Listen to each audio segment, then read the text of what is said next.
Louis Alexandre de Bourbon, Comte de Toulouse, Duc de Penthièvre, a legitimated prince of the blood royal, was the son of Louis XIV and of his mistress Françoise-Athénaïs, marquise de Montespan. At the age of 5, he became Grand Admiral of France. Biography. Born at the Château de Clagny in Versailles, Louis Alexandre de Bourbon was the third son and youngest child of Louis XIV, born out of wedlock with Madame de Montespan. At birth, he was put in the care of Madame de Penthièvre along with his older sister Françoise Marie de Bourbon. Louis Alexandre was created Count of Toulouse in 1681 at the time of his legitimation, and, in 1683, at the age of 5, Grand Admiral. In February 1684, he became colonel of an infantry regiment named after him, and in 1693 maître de camp of a cavalry regiment. During the War of Spanish Succession, he was given the task of defending Sicily. In January 1689, he was named Governor of Guyenne, a title which he exchanged for that of Governor of Brittany 6 years later. On the 3rd of January 1696, he was created a Marshal of France, becoming commander of the Royal Armies the following year. During the War of the Spanish Succession, he commanded the French fleet at the Battle of Hyacinthe Malaga in 1704. Though his father had legitimated him and his 3 surviving siblings,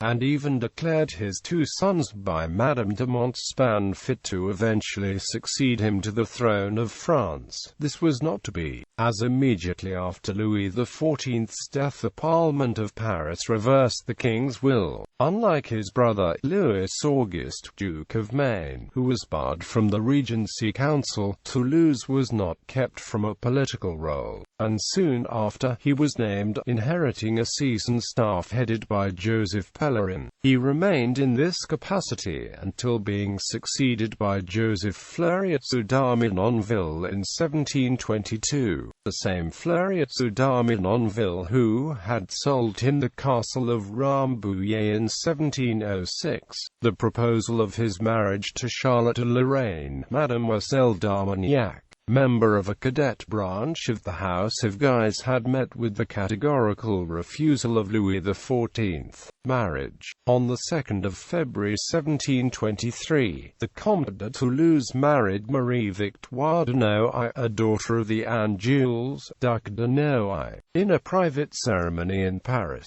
She was the widow of Louis de Pardelle de Gondrine, his nephew, son of his half-brother Louis-Antoine de Pardelle de Gondrine, whose mother was Madame de Montespan. The marriage was kept secret until the death of the regent. The couple had 1 son, Louis Jean-Marie de Bourbon, Duke of Penthièvre.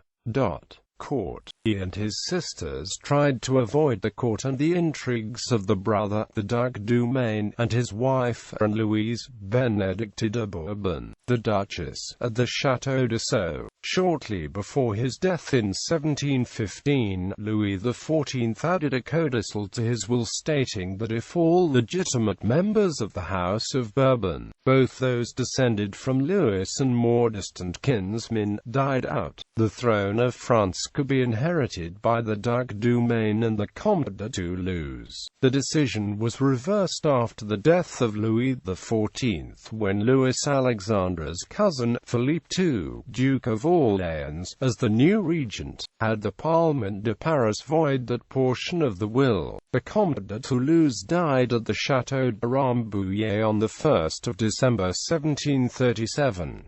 He was buried in the village 12th-century St. Lubin Church. On the 30th of September 1766, the Countess died at the Hôtel de Toulouse, the Parisian mansion not far from the Louvre which the Count had bought from Filippo, Marquis de Livrillerie. In 1712, she too was buried in the family crypt in the Rambouillet Church. Upon the Count's death, the Duc de Penthièvre succeeded his father in his his posts and titles. Because of the marriage of Mademoiselle de Penthièvre to Louis Philippe II, Duke of Orléans, the Comte de Toulouse is an ancestor of the modern House of Orléans, which also descends from Toulouse's two surviving full sisters. Ancestry.